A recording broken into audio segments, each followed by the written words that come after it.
Batman faces his freakiest looking villain yet. Issue 7 finally drops, so let's get right into it. The issue starts off with a flashback of this guy and his son in Tanzania driving to a glacier his dad calls the land of ice. The kid's like, can we stay in the jungle a little bit longer, Dad? But his dad tells him there's more to see inside the glacier, saying the ice holds more life than the rainforest. Lil bro's eyes start getting red. Something's wrong with this kid named Victor. He's crying blood. In present day Gotham, Bruce's friends are in Crime Alley, mourning the death of one of their childhood friends, Matches Malone. They talk about how he was crazy as shit, but he was always a real one. They ask each other who saw Matches last. That's when Bruce walks in the alley saying he was the last one to see him. 1 week ago, Bruce walks through the city, looking at all the changes since the Black Mask incident. The city's now under martial law to ensure the citizens' safety from threats like Batman. Mayor Hill issued a 10 p.m. curfew and the police got more gear. Even the weather feels dangerous as a freak snowstorm is predicted. Our boy Bruce has his sights on that place off the coast of Gotham, Arc M, and he plans on getting on the private crew building it. So that's why he's on Elliott Bridge at 5 a.m. so he can meet up with Matches Malone. Bruce contacted Malone 2 weeks ago to get him work papers to get into Arc M. He didn't hear nothing back for 2 weeks, but today, Matches told Bruce to meet up urgently. And off rip, he notices that Matches is mad nervous. You straight, gang? What? Of course I'm great. Great. And yes, I got the work papers, but I did one better. You didn't. But I did. I spent the last 2 weeks on the crew inside that place. Bruce like, why the hell would you do that shit? You know me, Bruce. I just had to do it. This ain't no fucking game, Matches. He tells Bruce Arc M is next level. Some shit he never seen before. And they're putting people in there already. Bruce like, what? Yeah, it's alive. Look, I'm going back in there tomorrow and I'll get more, but here, take this. Come on, don't be mad at me, man. Bruce like, I ain't mad. It was just supposed to be me. Hey, look at me, Bruce. It's good to see you, truly.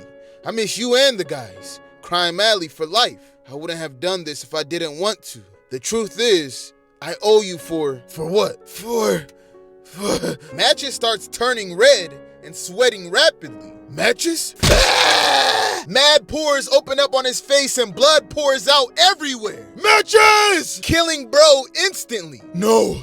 Bruce sees some movement to his left, and he points his cast that is also a Batarang shooter at this random guy. False alarm, but his friend Matches is actually dead, so Bruce gets up out of there. After hearing that story, the guys are like, what the hell? Bruce tells the guys whoever killed him used a biological weapon, promising them that he will find out who did this. After dropping that news off, he tries to walk away, but the guy's like, bro, we thought you were dead this whole time. You not going anywhere just yet. We need to talk about Batman. The day after Matches' death, Bruce looks through the phone that Matches gave him, and there was a 4-second video in Arc M, and all he heard was crying, begging, and screaming. And at the end of the video, there were a list of names. Langstrom, Isley, Strange, and Freeze. He recognized that last name as Dr. Victor Freeze, the pioneer of the Chirotech company called V-Corps. After making that connection, Bruce suits up as Batman and heads to the V-Corps company. He's trying to get some answers, but remember, it's that 10 p.m. curfew, so the police are hot outside. They spot him and launch drones his way. We see him weaving and dodging all of them, but while he's getting busy, Alfred calls him. He lets Bruce know that it wasn't a bioweapon that killed Matches or a virus. It was a bacteria, and there was no record of it. Then where the hell did that shit come from? I don't know where that shit came from, but stay safe. I'll be back in a few days.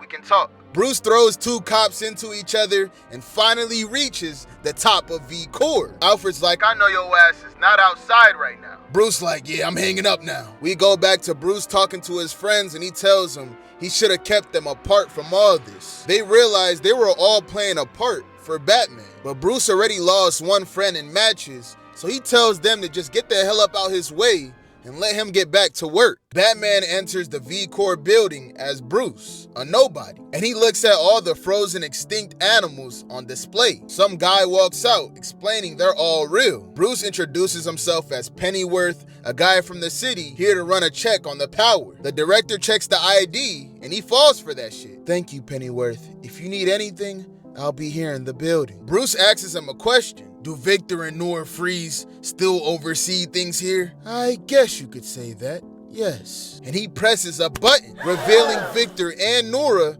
frozen in ice. And whole time this guy is Victor Jr. Bruce is in shock. I know it might seem extreme, but it's what they wanted given their shared love for the ice and their faith in the mission here. Bruce like, what the hell is this mission? So Victor Jr. explains the lore to Bruce. My parents always believed the ice held wonders, that it existed to preserve good things until the world was ready for them. Ice was the Earth's grace, blue and pure. They funded their research with V-Corps, where the dying could preserve themselves in ice until cures for their deaths existed. That's what the power goes to.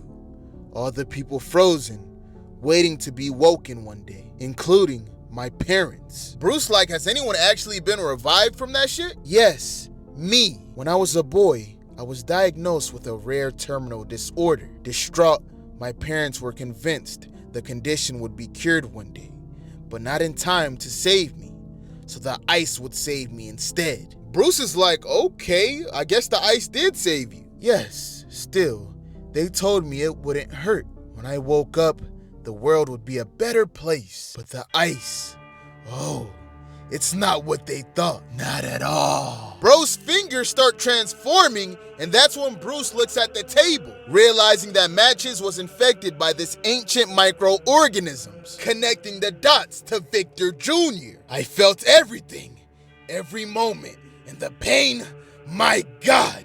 Ice grids and twist. The ice isn't grace, it's fury.